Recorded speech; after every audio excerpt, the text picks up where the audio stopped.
Buenos días. Estamos en el primer Congreso Internacional Esotérico de las Ciencias Ocultas y Terapias Alternativas.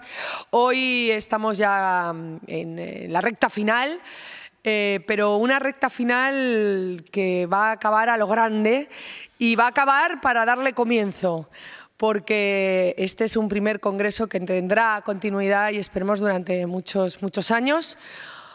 Además, celebramos, como yo llevo diciendo todos estos días, la fiesta del misterio, la fiesta del esoterismo, la fiesta del amor por la profesión y de qué mejor forma que reconociendo la carrera de profesionales que llevan muchísimos años demostrando el amor hacia esta profesión.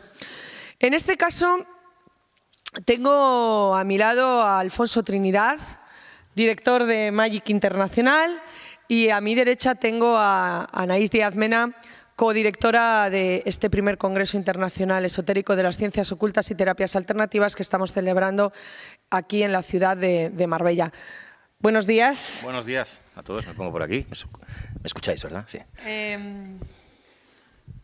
¿Qué tal estás, Anaís? Muy bien, muy contenta de que estéis aquí todos acompañándonos y de entregar estos premios tan merecidos. Bueno, pero antes de los premios vamos a disfrutar de conferencias estupendas como la de Alfonso Trinidad, OVNIs, aquí y ahora. Aquí y ahora.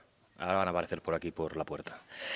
Alfonso, una pregunta que sí me gustaría hacerte, porque tú estás muy acostumbrado pues, a conferencias, lleváis con Magic 30 años. ¿Qué es lo mejor que te ha dado a ti esta profesión y Magic Internacional? La profesión, bueno, son dos cosas diferentes, depende de cómo se mire. Magic Internacional a mí me ha dado la posibilidad de ser un punto de encuentro de toda la gente como la que está aquí, ¿no? La posibilidad de que una vez al año como mínimo tú te encuentres a gente que si no de otra manera a lo mejor no te hubieras encontrado, ¿no? Gente que viene de Zaragoza, de Sevilla, de Madrid, de México, de Argentina, de Francia. Gente que si no tienes una excusa como esa no te vas a encontrar. Es lo que pasa como en este congreso, ¿no? Que al final es realmente no deja de ser una excusa para que todos aquellos que amamos este mundo nos podamos encontrar y entablar una charla y ponernos al corriente de novedades y demás. Que está muy bien esto de los WhatsApps y de hacernos un Skype por ahí, pero vernos en persona es mucho mejor. Y conocer a aquellos grandes maestros que cuando yo era niño los adoraba y leía sus libros, ¿no? Y el poder tenerlos luego presente de tú a tú, poder hablar con ellos, tenerlos dando una conferencia, pues para mí ha sido lo máximo, ¿no? Y romper una lanza, ¿no? Para que cada vez haya más eventos de estas características, porque es de la única manera que vamos a conseguir que la gente respete y valore todo lo que tiene relación con el mundo del misterio, con el mundo de las mancias y el esoterismo, que hay que ponerlo en valor, que es muy importante. Así es, y bueno, pues nosotros estamos aquí poniendo hoy nuestro granito de arena y tú hablabas de grandes maestros que han dejado un pozo. No nos vamos a olvidar hoy tampoco de ese premio homenaje que hemos concedido a Fernando Jiménez del Oso, que hay, bueno, muchos de los que estáis aquí lo habéis conocido en persona y casi todos le queremos por ese pozo que ha dejado, ¿no? No sé si tú lo conociste en persona, sí, Alfonso. La verdad es que muy poquito. Yo creo que el hecho de yo estar muy en Cataluña estaba más cerca de gente como Antonio Rivera, como Andrés Faber-Kaiser. No pude tratar tanto a la gente que estaba en Madrid, pero sí que tuve ocasión de tratarlo muy poquito, pero yo creo que es una referencia importante y quizás tenemos que mirar cómo él miraba y cómo él planteaba las cosas para darle valor a todo este tema. Bueno, pues no me voy a dilatar más. Muchísimas gracias a todas las personas que nos estáis acompañando en esta fantástica y mágica mañana de domingo. Y os dejamos con Alfonso Trinidad, OVNIs, aquí y ahora. Gracias.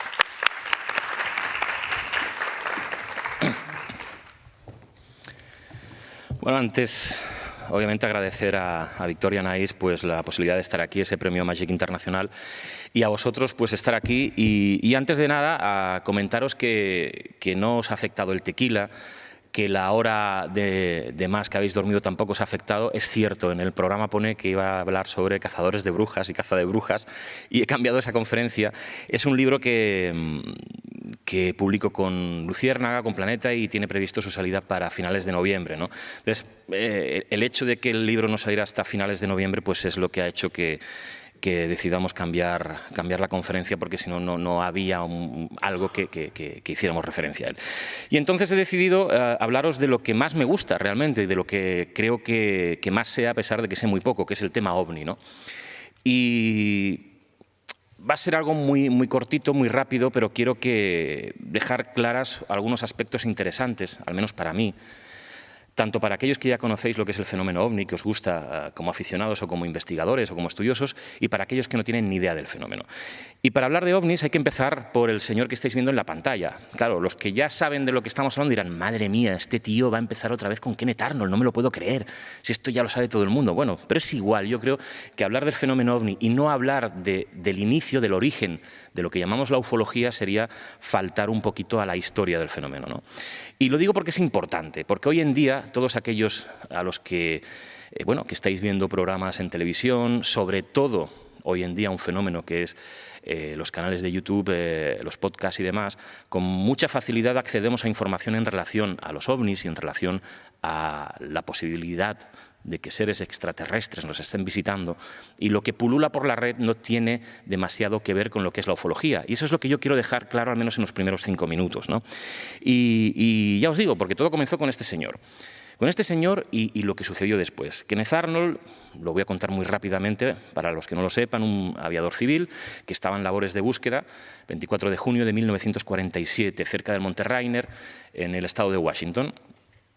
Labores de búsqueda de un avión que había desaparecido y que se había estrellado y demás. Entonces él cuenta o dice que mientras estaba sobrevolando ese estado, reconoció o vio como 9 objetos, 9 naves, que se movían y se deslizaban por el cielo a una velocidad asombrosa y que debían de ser metálicos porque el sol se reflejaba en el fuselaje de una manera muy concreta. Entonces él pensaba que eran metálicos. Esto lo sabemos obviamente porque Kenneth Arnold lo contó. ¿Y a quién lo contó? Y aquí empieza el problema. A un periodista. Cuidado con los periodistas, que somos muy malos. Porque nos interesa la noticia, nos interesa la exclusiva. Y a pesar de que hay disputas en torno a quién fue el primero que lo comentó, yo sigo pensando que fue Bill Beckett, un periodista del East Oregonian, un periódico americano, el que lanzaba la primera noticia. Y le preguntó a Kenneth Arnold, y Kenneth Arnold pues contestaba a toda la gente lo que él había visto. Y comentaba que había visto esos 9 objetos y explicó cómo se movían. Y se movían de una manera muy peculiar. Él decía que se movían como cuando tú coges un platito y lo lanzas a ras de agua, al mar o en una piscina o en un lago. Lo tiras y ese platito va haciendo pla, pla, pla. Se va moviendo, ondulando. Él dijo, sí, se mueve como los platitos lanzados a ras de agua. El avezado periodista dice, ya está, ya tengo la noticia, ya voy a acuñar un nombre. Y dijo, aviador civil divisa 9 platillos volantes. Y os suena la palabra platillos volantes. Desde entonces, todo el mundo ve platillos volantes, todo el mundo habla de platillos volantes, no habla de fenómenos anómalos, no habla de objetos en el cielo desconocidos, habla de platillos volantes. Claro, no me negaréis que cuando uno escucha la palabra platillo volante le entra risa. O sea, no es serio. He visto un platillo volante. Bueno, pues muy bien, oiga. Claro, es curioso porque a partir de entonces, pero cuando digo a partir de entonces no os creáis que es a partir de meses, no, es que días después se registraron una cantidad de avistamientos de gente que afirmaba haber visto platillos volantes, es decir, objetos con forma de plato en el cielo. Pero es que resulta que esos objetos que había visto Kenneth Arnold no tenían forma de plato, tenían forma de lo que están viendo ustedes, de lo que estáis viendo vosotros, que está señalando el propio Kenneth Arnold. Era más bien una especie de ala delta, una especie muy parecido a lo que entonces estaba desarrollando las Fuerzas Aéreas norteamericanas, un avión de combate secreto, que luego se dio a conocer muchos años después. No era un platillo volante, no tenía forma de platillo, tenía forma de ala delta. Y sin embargo, la gente veía platillos volantes y se fotografiaban platillos volantes. Y esto es muy interesante porque el fenómeno OVNI está directamente relacionado con la psique humana. Es decir, sociológicamente es un fenómeno interesantísimo de estudiar y de analizar, porque no solo es lo que, digamos que objetivamente y físicamente se ve, sino que parece que nosotros mismos de alguna forma manipulamos el fenómeno. Quiere decir que como pensamos que se tienen que ver platillos volantes, La gente ve platillos volantes y las fotografías de los años 50, años 60, años 70 son platillos volantes en muchas medidas. Claro, el periodista ha inducido al público a pensar que se ven platos voladores. Y ahora está sucediendo 3/4 de lo mismo, ¿no?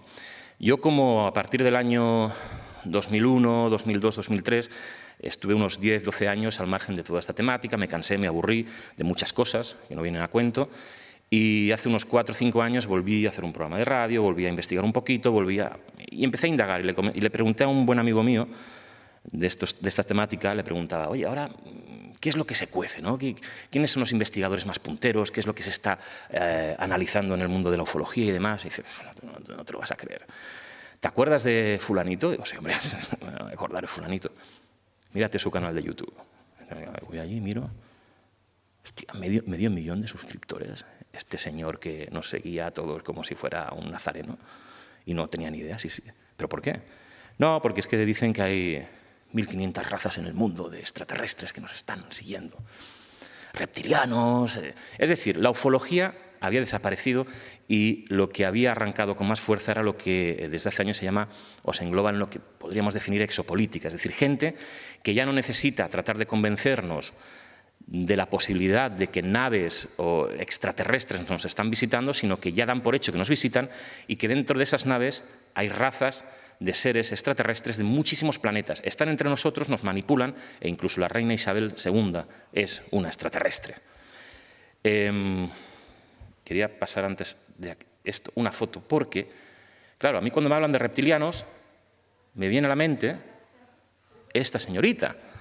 Claro, digo, bueno, ¿qué referencias tengo yo en la ufología y en el mundo de los extraterrestres sobre los reptilianos? Y la verdad es que, bueno, yo he estudiado más o menos y no hay muchas referencias de supuestos extraterrestres o tripulantes de ovnis que tengan, bueno, que parezcan reptiloides o reptilianos o llámalos como quieras, no hay muchos. Lo único, me acuerdo de V, ¿no?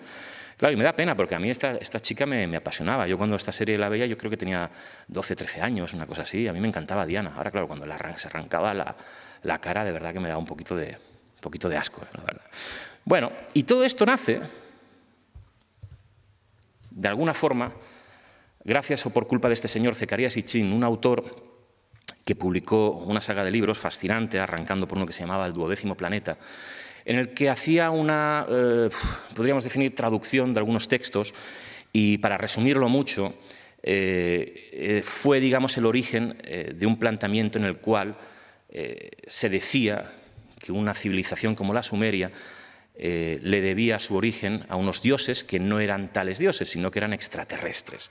Y de ahí un caldo de cultivo que en España, por ejemplo, lo ha trabajado muy bien Salvador Freixedo, y entre otros, ha generado una serie de investigadores, divulgadores y demás que han hecho que a nivel mundial de Vitae, que aquí pues gente como David Parcerisa, por ejemplo, pues ha instaurado una idea que ha calado muy profundamente, sobre todo en la gente joven, del tema reptiliano, de que están entre nosotros.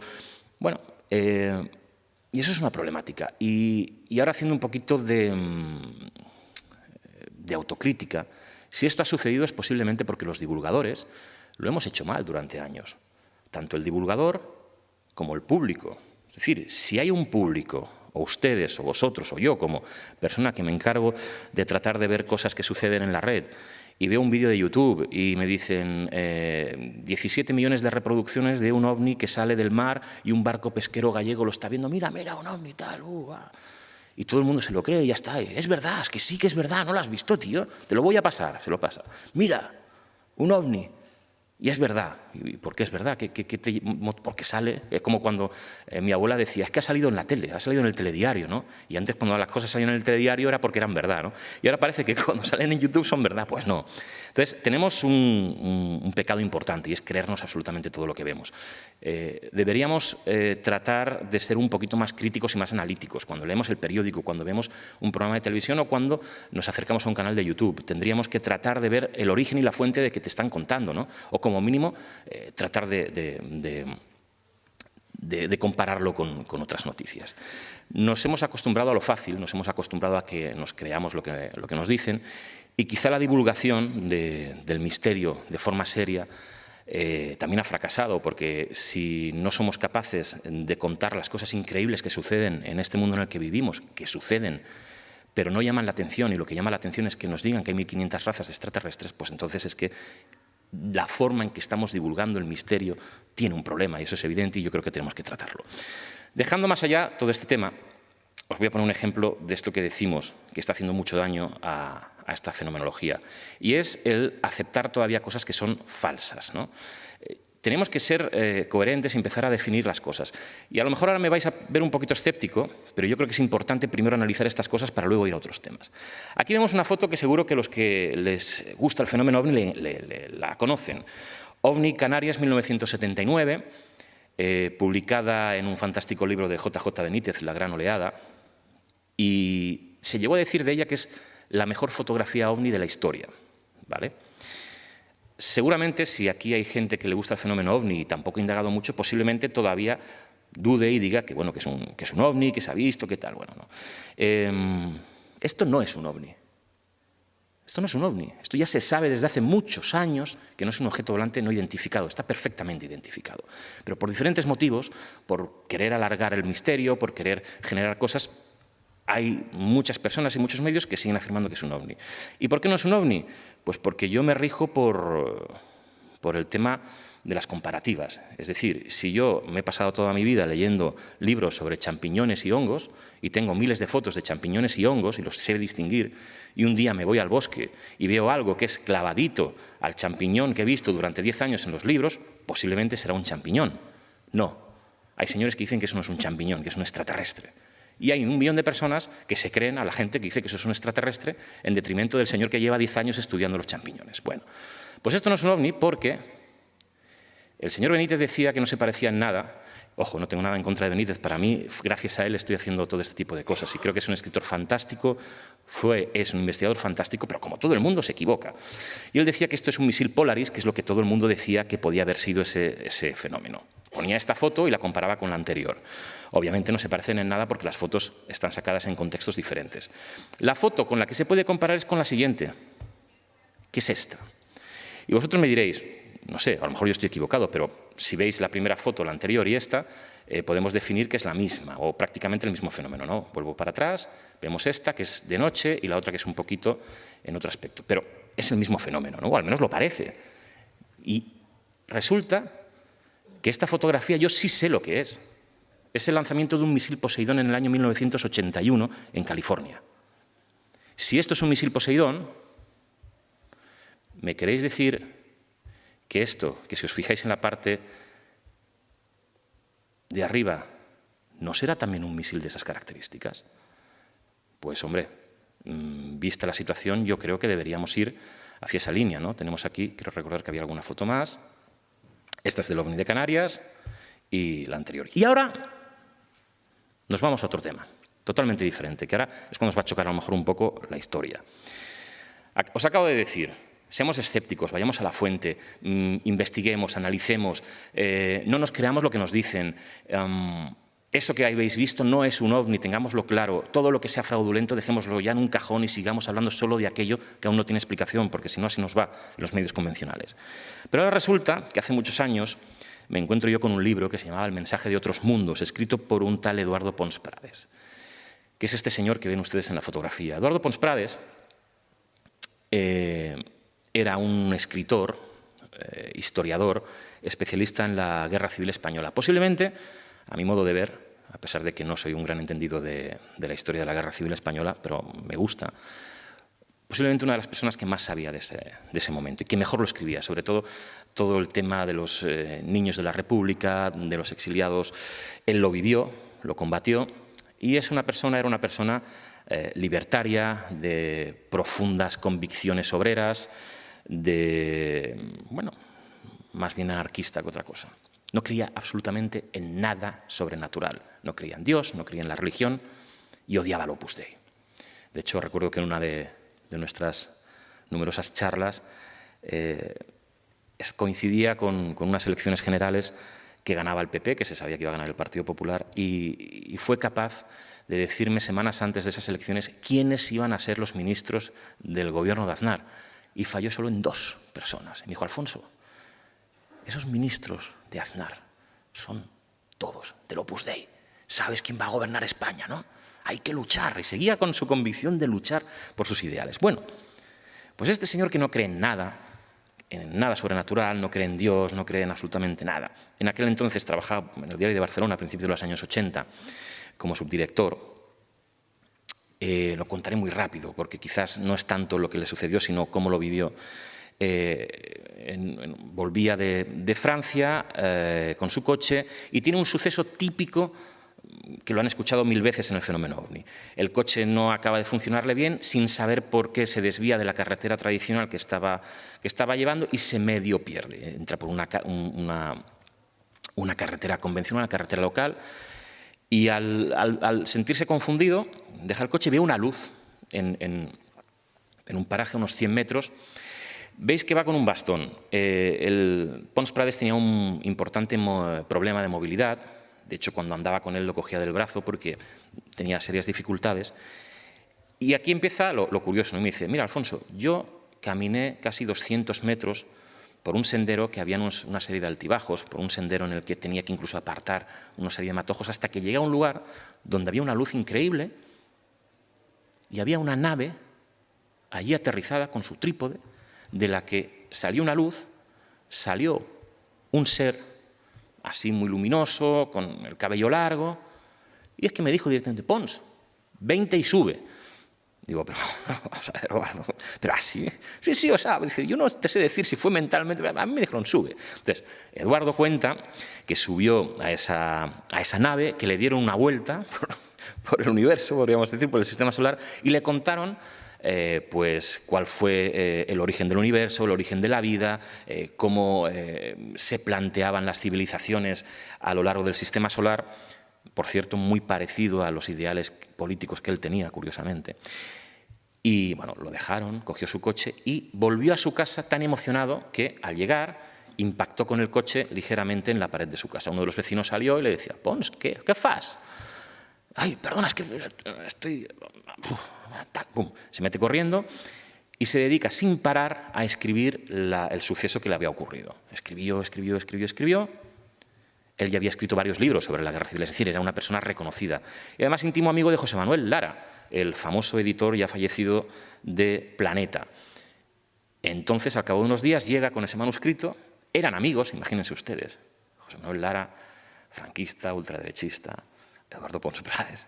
Qué dos amigos más curiosos, ¿no? Sería increíble verlos juntos. Y dice, Lara, quiero que me publiques esto. Entonces, hombre, Pons, ¿qué es esto? No, pues si esto es de extraterrestres, ¿qué me estás contando? Pues hay que publicarlo. Que no, que esto no te lo publico. ¿Cómo te voy a publicar esto? Es el fin de tu carrera, esto no lo podemos hacer. Pues hay que no, que sí, que no. Bueno, al final lo convence. Y se publica ese libro, El mensaje de otros mundos, que hasta hace poco era muy difícil de encontrar. Los amigos de Reediciones Anómalas han reeditado y ahora podemos disfrutar de él. Efectivamente, el libro se publica y le supone pues, un importante azote. Un señor que habla que hasta una nave extraterrestre hablaba de la guerra civil, pues imaginaros, ¿no? Claro, decís, bueno, vamos a ver, Alfonso nos está diciendo que tenemos que ser críticos, serios, escépticos, racionales, y ahora nos cuenta la historia de este señor que no da ninguna prueba. Solo había algo que podía apoyar la historia de Pons porque nadie la había visto. Y era un aspecto que lo demostraban los redactores de Diario de Barcelona.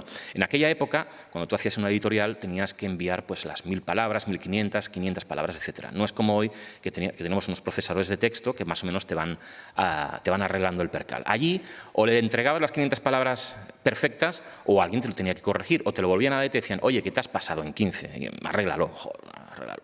Y Pons me decía, yo siempre me pasaba, siempre hacía 15, 20, 30 de más, tenía que retocarlo y tal. Cuando pasó eso, yo seguía mandando mi editorial y un día, 15 días después, mi amigo de los redactores me dice, oye, Pons, ¿qué estás haciendo, tío? Que desde hace un par de semanas, macho, me clavas las 500 palabras. Hostia, es verdad. Y entonces, Alfonso, te tengo que decir que sí que es cierto que desde ese encuentro noté como si hubiera ganado cierta agilidad mental, como si tuviera más capacidad para hacer las cosas, más fluidez. A mí me consta, yo cuando hablaba con él estaba cerca de los 80 años y tenía una capacidad, una retentiva. Me contó su caso, no lo sé, 20, 30 veces, me lo contaba así. No, nunca había una cosa que cambiara, que combinara, ¿no? Y a mí lo que me produce, que es a lo que vamos, el hecho de creerme el testimonio de esta persona, otra cosa es que me crea lo que le sucedió. Vamos por partes. Yo me creo que él se lo creía. Es que cuando tú hablas con un testimonio, siempre suele pasar lo mismo. Oye, ¿has visto esto? ¿Te ha pasado esto? Sí, pero ¿te ha pasado algo más? No, no, no. ¿Te ha pasado? Bueno, sí, mira, yo de pequeño veía seres en mi habitación, o yo de pequeño veía el futuro y tal. Bueno, al final resulta que muchos de esos testigos tienen otras historias, que hace, lamentablemente, en este mundo que pierdan credibilidad. Porque, claro, una persona que te dice que ha visto un extraterrestre, y luego le preguntas si ha visto más cosas, y te dice que ve espíritus, y te dice que también ve duendes por el campo y que ve el futuro, obviamente, a pesar de que nosotros que estamos aquí sabemos que eso es parte de nuestro mundo, pero le resta credibilidad, porque entonces dices, bueno, este señor no solo ve extraterrestres, ve lo que le dé la gana. Él me decía que no. Dice, Alfonso, es que yo viví eso y ya está, ¿qué quieres que te diga? Ya está, no me ha pasado nada. Y siempre me decía una cosa, que después de mucho tiempo, un día se me quedó mirando y dice, bueno, Alfonso, espérate, sí que me pasó una cosa más. No lo he contado nunca, pero me ha quedado la duda. Y un día estaba yo en el metro, y cogí el metro en la parada de Sagrada Familia, me siento. En aquella época los vagones del metro de Barcelona, los asientos eran paralelos, eran asientos que tú te sentabas en el vagón de un lado a otro y te veías las caras de los que estaban delante. Y él dice que estaba sentado y de pronto enfrente se vio que había una mujer que le miraba fijamente, una mujer muy alta, dice que seguramente más de 1,80 m, rubia, con unos ojos azules intensísimos. Claro, yo me quedé mirando y digo, qué guapa esta chica, y de pronto me di cuenta, no sé cómo, dije, uy, esta es una de ellos, es una de ellos. Y cuando me di cuenta, me quise levantar para ir hacia ella, en el momento que llegábamos a la parada de Verdaguer, me acuerdo perfectamente, me lo contaba así. Se abrieron las puertas, la chica se levantó, me sonrió, salió y se fue. Claro, imaginaros, ¿no? La situación, él con el bastón. Se levantó, llegó, sale, dice que mira a un lado, mira al otro y la chica no estaba. Claro, yo durante mucho tiempo lo dejé como una anécdota, pero en los últimos años voy pensando y digo, ¿no sería que de alguna manera todavía están pendientes de lo que yo hago? Y volví a hacer la pregunta, pues seguro que te ha pasado algo más, Eduardo. Cony, que no, Alfons, que no m'ha passat res, que no m'ha pasado nada. Vale. Bueno, ¿por qué me creo a Eduardo Pons Prades? Pues porque a pesar de que no tengo ninguna prueba, es un señor que tenía todo a perder. Alguien que está escribiendo sobre la guerra civil, alguien que tiene su vida montada, alguien respetado en la sociedad, alguien que no cree en nada, que no cree en lo sobrenatural. De golpe y porrazo te cuenta algo así. Y es que no te lo cuenta una vez, te lo cuenta 30 o 40 veces. Eso es lo que me hace pensar a mí es que el fenómeno como tal existe, que se produce en una realidad posiblemente diferente a la que estamos acostumbrados a ver, sentir, oler, percibir, nuestros 5 sentidos, que por el hecho de que suceda en una realidad diferente, incluso podríamos definirla como onírica, similar a lo de los sueños, eso no le hace quitar valor, porque si afecta a la realidad de las personas de alguna manera, es un fenómeno real que se está dando y hay que analizarlo. Con lo cual, yo creo que a veces, y es mi punto de vista, el hecho de que tratemos científicamente o intentemos tratar científicamente fenómenos como el fenómeno OVNI, no diré que es un error, pero sí que es un criterio equivocado, ¿no? Porque al final tenemos que pensar que hay un componente de creencia muy importante en todos estos fenómenos. Y si eliminamos el factor creencia, no vamos a poder estudiar y analizar correctamente este fenómeno.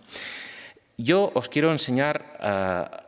Creo que había alguna cosita más. Esto lo vamos a dejar porque esto, bueno, iba a hablar algo sobre la divulgación, Jaime Maussan, un showman, y la momia, famosa momia extraterrestre, que de extraterrestre pues poco tenía. Quiero que veáis un vídeo similar a lo que os he contado de Pons Prades. Es algo diferente pero similar. Un caso muy conocido en España, algunos los conoceréis, el caso Hommel, que se dio hace ahora unos 26 años, creo recordar. Lo importante de este suceso es que es radicalmente diferente a lo que le ocurrió al señor Pons Prades. Pons Prades no tuvo problema, a pesar de ser un personaje público, en reconocer abiertamente y expresar públicamente lo que le había sucedido. A quien os voy a poner una entrevista que le hice en el programa que realizo ahora mismo, que es La Prueba del Misterio, que creo que será mucho más clarificador, para que veáis y escuchéis lo que os cuenta José María Gómez, porque es, después de 26 años, prácticamente es la primera vez que públicamente sale con rostro descubierto para explicar lo que le sucedió. Entonces quiero que lo escuchéis y luego seguimos hablando un momentito. Son unos 8 minutitos, creo que lo podremos escuchar. Bueno, esto lo podía haber saltado. Nos encontramos de nuevo en la librería Libri, que siempre nos abren las puertas para poder estar con diferentes profesionales, diferentes amigos, que precisamente lo que hacen es traernos, aportarnos esos indicios, esas pruebas que seguimos buscando desde hace unos meses ya en este programa, esos indicios que nos permitan pensar que el mundo es diferente a lo que nos cuentan, de que hay esos indicios de que hay algo que no cuadra. No tenemos explicaciones de la ciencia en muchas ocasiones, incluso la religión o las creencias tampoco nos la dan. Hoy precisamente hablamos con alguien a quien tengo que agradecerle que esté con nosotros, José María Gómez Montiel. Gracias por estar aquí. Gracias a ti por darme la oportunidad de expresarme y expresar el caso, claro. Un caso que comienza en el año 1991. Desde entonces José María no ha querido salir en los medios de comunicación con su nombre y con su rostro. Ha intentado explicar lo que le sucedió, pero sin mostrarse a cámara, porque no quería que la gente pues supiera lo que le había sucedido directamente a él, precisamente porque lo que va a contar ahora es tan especial que a veces la gente de alrededor piensa cosas especiales de las personas. José María, nos vamos al año 91. Estás en Calatuén, Mallorca, sí, con quien luego sería tu esposa, sí, con tu pareja, con tu novia. Con Anabel, sí. En un coche. En un coche. En un terreno apartado. En un terreno apartado, en Calatuén. Y estaban haciendo manitas, lo que pasa que no se atreve a decir. Muy grande, en cuyo objeto había un ser, yo siempre lo he descrito como si fuera un monje en pequeño, muy resplandeciente, y flotaba. La cosa es que flotaba, levitaba y venía hacia nosotros. Pero antes de todo eso quiero decir, Alfonso, que tenía una linterna en la guantera del coche, sí, me dio por cogerla y alumbrar de larga distancia, potencia. Y el ser, al principio se veía que estaba como si fuera de espalda, y luego vi cómo pegaba un giro y vino hacia nosotros. Como un zigzag de reloj antiguo, siempre lo he dicho. Bueno, venía oscilando, sí, como si oscilara en el aire, sí, hasta que se el péndulo de un reloj antiguo, sí, siempre lo he dicho así, porque es que es lo que más me recordaba a mí. ¿Y cómo reaccionas? Claro, es que es algo así que haces. Reaccionó con un terror terrible. Ella también, momento antes, quiere decir que antes que pasara esto, ya presenciaba ella y yo que algo podía pasar. Y apareció este objeto, sí, una sensación muy rara. ¿Qué haces entonces? Muy especial, diríamos muy especial. ¿Estabais dentro del coche todavía? Sí, claro. ¿Qué hacéis? Pues nada, se ve el objeto, yo miro el objeto como está resplandeciente, cojo la linterna y bueno, salgo del coche, lo alumbro y veo que realmente es un objeto desconocido para mí, porque yo descarté que fuera un helicóptero o algún vehículo terrestre. Tenías claro que era algo diferente. Claro. ¿Y qué reaccionas? ¿Qué haces? Vamos a ver, ¿Te vas? Por mucho ¿Sales del coche? ¿Qué haces? Por mucho, perdona, sí, Alfonso, por mucho que no entiendas, entiendes que un helicóptero no puede tener esas dimensiones y ese brillo que tenía. Salgo del coche, me estabas preguntando, y resulta de que cojo la linterna, alumbro y veo que el ser estaba como de espalda, manipulando algo en el objeto, y de repente se da la vuelta y viene para nosotros con un zigzag de lo antiguo, como un péndulo. Pero fue algo, es que bueno, no hay día que me levante y no me acuerde de aquello. Pero es que no solo quedó ahí la cosa. Intenté arrancar el coche, no pude. ¿No podías arrancar el coche? Tampoco podía arrancar el coche, pero a los 2 o 3 intentos arrancó. Y ocurrió una cosa muy extraña. Teníamos que entramos lo que era dirección La Cala, sí, y teníamos que dar el giro y salir. No sé si fue por los nervios, no lo califico de ninguna manera, simplemente lo califico, o sea, lo explico, que podía hacer los nervios o cualquier otra cosa que me sucedió en ese momento, del temor que ese se acechara hacia nosotros y ver el objeto tan grande que hubo. Pues nos costó de salir de la Cala hasta que encabamos. ¿Encaraste un poco el coche, sí, para salir? Para salir, salimos de la Cala. Pitando. Por supuesto. ¿Y ya está? Ahí no pasó algo más. Pasó algo más. ¿Qué pasó? A 500 metros se echa un ser volador, que lo describo como un ser volador, sí, es decir, ¿tú ves algo venir? Sí. Por el cielo. Claro, era como una raya, una manta de mar con un ojo rasgado hacia atrás. Yo lo supe después, como si fueran los ojos de los grises, sí, pero un tamaño más grande, y aparte era como un ser helado. Ocupaba todos los costados de la carretera, de derecha a izquierda, izquierda a derecha. ¿Y eso pasa por tu...? Yo en el coche. Y viene de frente. Y viene de frente y yo en el coche. Y sale, es decir, pasa de largo. Y yo con el coche di un zigzag, Volantazo. un volantazo, que por cierto quería también comentártelo, Alfonso. Íbamos a alquilar una moto. Tú imagínate que no hubiera sido un coche en vez de una moto. Habría sido más complicado. Hombre, más complicado. O no hubiera dado, porque es que dio en el techo. O sea, da en el techo. Sí, y Impacta, rozó en el techo. Rozó en el techo. y sale. Sí, impacta, sí, como se le quiera llamar. Vuelvo a decir lo mismo, es decir, sale ese ente o esa entidad extraña, impacta un poquito en el coche, sale. Y sale. ¿Qué seguís haciendo? Y Claro. se pierde en la oscuridad. ¿Y se qué pierde en la haces después? oscuridad. Porque ya, Bueno, con todo lo que va pasando. después de que tomemos un camino psicológico, para mí el más abierto, es ir a buscar ayuda. Claro. ¿Ibais? Y cuando digo psicológico, porque realmente estábamos en un shock. Sí, claro. Es que, claro, es que lo que vimos no era terrestre, y hoy en día, que tú sabes que ya llevo muchos años con el tema, y tú que me has apoyado mucho, como Josep Guijarro y Pedro Canto, que fueron los primeros que estudiaron el tema, el caso, y ahora tú me estás apoyando en todo y ves lo que está pasando en mi vida, y yo te digo que hoy por hoy aquellos no eran objetos terrestres, Alfonso. ¿Tú estás convencido de eso? Volvemos Y los atrás. seres que iban también. Claro. No eran terrestres. No, volvemos atrás, es decir, tú tienes esa experiencia, vuelves a casa, preocupado, alterado, intentando dar explicación a todo lo que hay, y obviamente te acercas a personas que saben del tema para que te ayuden. Claro. Hay un aspecto muy interesante que yo quiero recordar un poco, y es que tú poco después sales en un programa que se llama Código 1 en Televisión Código 1, Española, exactamente. presentado por Arturo Pérez Reverte, Exactamente. excelente escritor, en el que cuentas tu experiencia, pero sales con el rostro tapado, para que no te reconozcan, porque tú Claro. nunca has querido mostrar tu imagen para que nadie te reconozca. Es decir, que- no tenías ningún interés en que la gente supiera lo que te había Vamos, pasado. yo no, y sí, exactamente, Alfonso, y perdona, yo no quiero, y me confirmo y me planteo y me afirmo en que yo no quiero que la gente me vea como un contactado. Pero, perdona que interrumpa, ¿qué ha pasado desde el año 91, 94, 97, 2000, 2007, 2010, 2015, que no querías que nadie supiera lo que te había pasado, contabas lo que pasaba, Claro. pero siempre tapado, a este momento en el cual no te importa que la gente sepa quién eres? Por eso te digo que yo no quiero que me vea la gente como un contactado y me vea como una persona. Yo lo veía como un problema, porque yo te digo que en Código 1 fue muy bien el programa, pero no me distorsionaron la voz y tuve problemas. Solo te taparon la cara, no te distorsionaron la voz y te reconocieron. Me pusieron un mosaico, pero me reconocieron, y tuvo ella problemas en el trabajo y yo también. A raíz de ahí, pues decidimos, ocultar. Ya lo habíamos decidido, porque es obvio que no queríamos que saliera la voz ni el mosaico. Luego la 25 con Pepe Navarro también pasó lo mismo, no salí con una peluca. Sí. Y la voz pues distorsionada.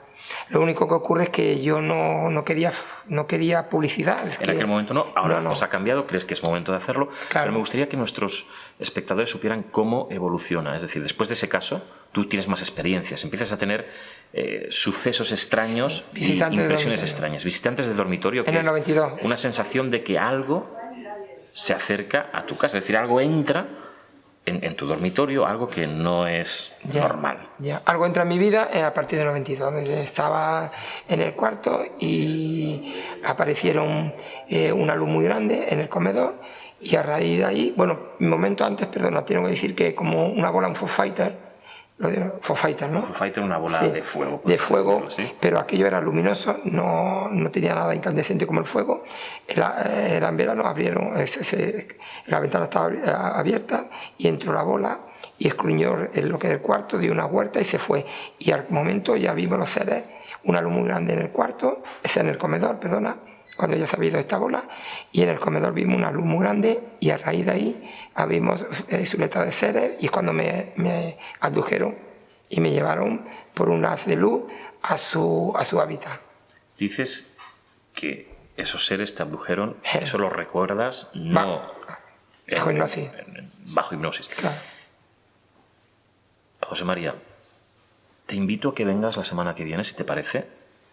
Nos vemos la semana que viene, seguimos hablando, Estupendo. sobre todo de cómo a partir de entonces cambia tu vida de alguna forma, Claro. y nos explicas un poquito esa evolución. Claro. ¿Te parece? Sí, exactamente, me parece bien. Yo lo que quiero aprovechar para decirte que te agradezco que hayas hecho este planteamiento, porque realmente cuando con el paso del tiempo te se hace, entre comillas, la piel del lagarto y te das cuenta de que tienes que contar algo más de lo que has contado y dar la cara más para que sepan las personas que realmente los ovnis existen. Y es una realidad, es una total realidad y que están entre nosotros, no de ahora, sino de hace, bueno, cientos de años. La semana que viene, ¿te parece bien? Nos tomamos antes de venir una cervecita. Yo me tomaré una cervecita. Bueno, yo un agua, yo no bebo alcohol. Tendremos aquí a José María para que nos siga contando lo increíble que le sucedió a partir del año 91. Bueno, dejamos ahí. Interesante, ¿no? La historia que nos cuenta José María Gómez. Como os decía, radicalmente diferente a lo que nos cuenta Pons Prades. Es un caso que se sigue produciendo. Es un caso complejísimo desde todos los aspectos. Hoy mismo, he recibido fotografías de José María con objetos metálicos en el cielo. O sea, es algo absolutamente increíble. Más allá, vuelvo a repetir, más allá de si lo que está sucediendo es cierto o no. Es un poco complicado de explicar. Os habréis fijado en los gestos, en la forma de contar las cosas. Yo me fijo mucho en ese tipo de cuestiones cuando hablo con un testigo, ¿no? Cuando alguien no ha vivido lo que está contando, es muy difícil que te exprese con las manos las medidas de lo que ha visto. O, por ejemplo, un movimiento, ¿no? Si tú no has hecho un movimiento con el coche, es muy difícil que tú digas, cogí el coche y tuve que hacer así y así, porque tú lo que estás haciendo es revivir lo que te sucedió en aquel momento. O eres un gran manipulador, o realmente lo que tú estás contando te sucedió. Otra cosa es que malinterpretes lo que hayas vivido, ¿no? Es un caso apasionante, un caso diferente. Volvemos a lo mismo. ¿Qué gana este señor contándonos lo que le sucedió? Que es una auténtica locura. No podéis imaginar las cosas que le han sucedido, no solo a él, sino a las 3 personas, a las 3 parejas que ha tenido desde entonces. Lo increíble es que tanto su exmujer, de la que está separado, lo vivía con él, todo ese tipo de fenomenología. Su pareja de hace 3 años ha vivido sucesos increíbles con él y su pareja actual ha vivido sucesos increíbles con él. Parece que la gente que está alrededor de personas así, como que es un fenómeno que de alguna forma se contagia, ¿no? Y esto, vuelvo a repetir, no es prueba de nada, porque no nos está aportando nada que nos haga pensar o que podamos decir con la boca bien grande que es un suceso que ha ocurrido realmente. Pero sí que nos da unas pistas, sí que nos da indicios. Alguien que durante 25 años no ha querido aparecer, que si ha salido en esos programas por culpa nuestra, de los divulgadores y de los investigadores que tenemos el ánimo de dar a conocer esas cosas y le decimos, José María, venga, vamos a Código 1, que te van a tapar la cara y tal.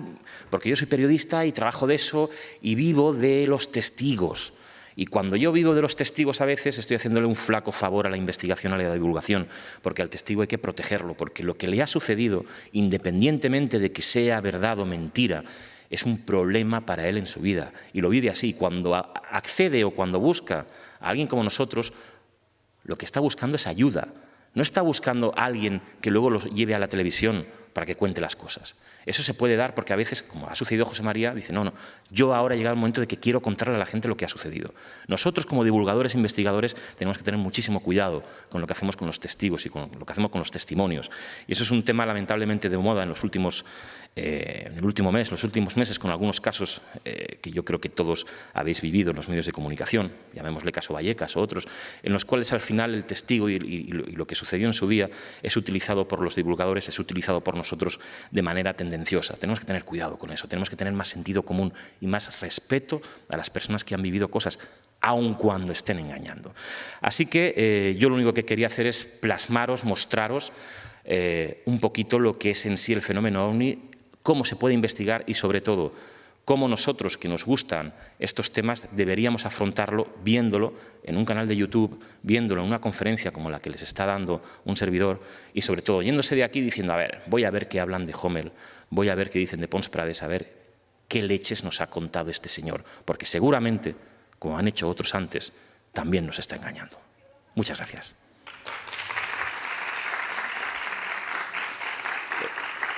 Preguntas, que si no, no me voy contento.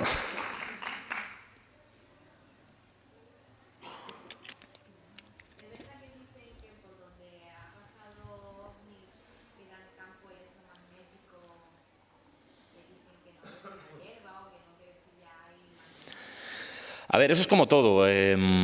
Sí que es cierto que en algunos sucesos en los cuales dicen que ha habido un ovni que ha aterrizado, tal, cuando se han hecho mediciones, han surgido mediciones alteradas. Pero claro, pensemos una cosa también. Si yo me voy a una plantación de lo que sea y la quemo y hago mediciones donde se ha quemado y mediciones fuera, también salen alteradas. Es decir, cualquier manipulación que haya física de un terreno, sea un ovni, sea un helicóptero o sea un tío con un mechero que lo ha quemado, hay alteraciones. Hombre, sí es verdad que obviamente si alguien te dice que ha visto un ovni y hay 3 personas que lo han visto y resulta que justo en el sitio donde ha aparecido hay alteraciones electromagnéticas o de otras características, lo que hace es reforzar la idea de que allí algo extraño ha sucedido, ¿no? Ten en cuenta que cuando hablamos de que un ovni ha aparecido, eso puede ser cualquier cosa, desde un objeto que no tiene nada que ver con nuestra civilización, puede ser, ¿por qué no?, de otra realidad, como un prototipo militar, como un dron que no conocemos, puede ser cualquier cosa. ¿Que se da esa circunstancia? Se da, sí.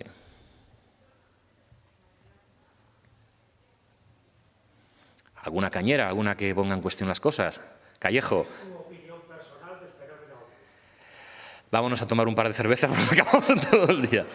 Mira, mi opinión personal ha variado mucho desde el principio. Es lo que te decía, para mí eran auténticos maestros JJ Benítez, Antonio Rivera, Eric von Daniken. Cuando uno va creciendo, y el que diga lo contrario yo creo que miente, y miente descaradamente y me da mucha rabia, ¿no?, ese aspecto.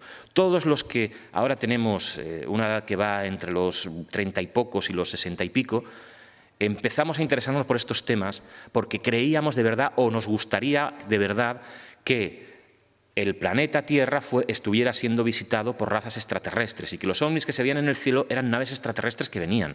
Y esa era nuestra romántica convicción. Conforme uno va avanzando en edad y en investigación se da cuenta de que eso, digamos que se quedaba como una posibilidad entre muchas otras.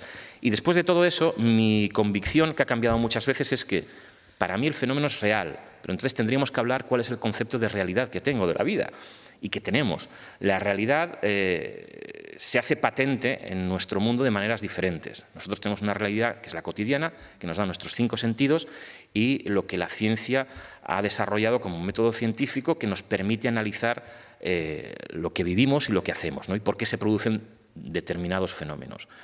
Pero yo estoy convencido que la creencia afecta a la realidad y suceden y se dan fenómenos y circunstancias que son tan reales como las otras, pero que no son medibles con la ciencia. Entonces, parto de la base de que el fenómeno ovni es real, es decir, que hay algo que es ajeno de alguna manera al ser humano que está interactuando con nosotros, pero que a la vez tiene relación con el ser humano. Es decir, si yo no imaginara que me puede suceder algo, un suceso con una nave que viene de otro lugar, posiblemente el fenómeno ovni no se daría. Y eso se ha interpretado mal por algunos, ¿no?, cuando se dice, no, es que el ovni tiene una componente psíquica o tiene una componente humana. Sí, pero eso no quiere decir que sea un fenómeno onírico, que sea un fenómeno exclusivamente mental, que se da solo en nuestra imaginación. Es un fenómeno que se da, que tiene una realidad externa porque afecta a lo que nos sucede, ¿no? Entonces, yo estoy casi convencido de que el fenómeno es real. Cada vez dudo más de que sea de procedencia extraterrestre, es decir, de civilizaciones de otros planetas que vienen en platillos, ya he cometido el error, en naves que vienen a visitarnos, pero sí que es algún tipo de inteligencia que está interactuando con nosotros, ¿no?, y que nosotros somos muy responsables de hacerlo. Es decir, si se da el fenómeno, yo creo que es porque nosotros queremos que se dé a nivel global como entidad. Y luego esas historias que hay en relación a de que es un mismo fenómeno que se reproduce de maneras diferentes en función del momento histórico y el que lo ve y demás. Hombre, sí, ya sabes tú que lo hemos hablado en alguna ocasión, ¿no? Pero bueno, una aparición mariana es una aparición mariana y un extraterrestre con el pelo largo es un extraterrestre con el pelo largo. Es decir, el señor que ha visto un extraterrestre con pelo largo no le puedes decir, no, mire, es que usted, por sus condicionamientos culturales, ha visto un extraterrestre, pero a lo mejor era la Virgen. Cuidado, o sea, es decir, los fenómenos son diferentes. Ahora, ¿tienen una misma forma de ser interpretados? Más o menos. Es complejo. Incluso, fíjate, te voy a decir una cosa que al final a la gente la va a marear más, ¿no? El fenómeno ovni existe incluso si fuera mentira, si fuera un fraude. Es decir, por el simple hecho de que nosotros nos estuviéramos inventando algo como el fenómeno ovni, tiene existencia de alguna manera. y es importante estudiarlo. Es complicado, eso sí que requeriría más de una cerveza. Bueno, pues Alfonso, muchísimas gracias por esta maravillosa conferencia, que además, pues yo creo que deja más preguntas abiertas, que esto es lo interesante, ¿no? Que nos sigamos preguntando, porque es la manera de seguir en la búsqueda, ¿no? Muchas gracias por tu intervención. Vamos a hacer una parada de 5 minutitos para que el siguiente ponente, que va a ser Pedro Ortega, con una conferencia muy, muy interesante, el Crial, París, siglo XIX. Así que, bueno, mientras Pedro va a ir preparando su ponencia, nos vemos en 5 minutitos y muchas gracias, Alfonso Trinidad. Nos vemos al final para recoger los premios. Muchas gracias. Gracias.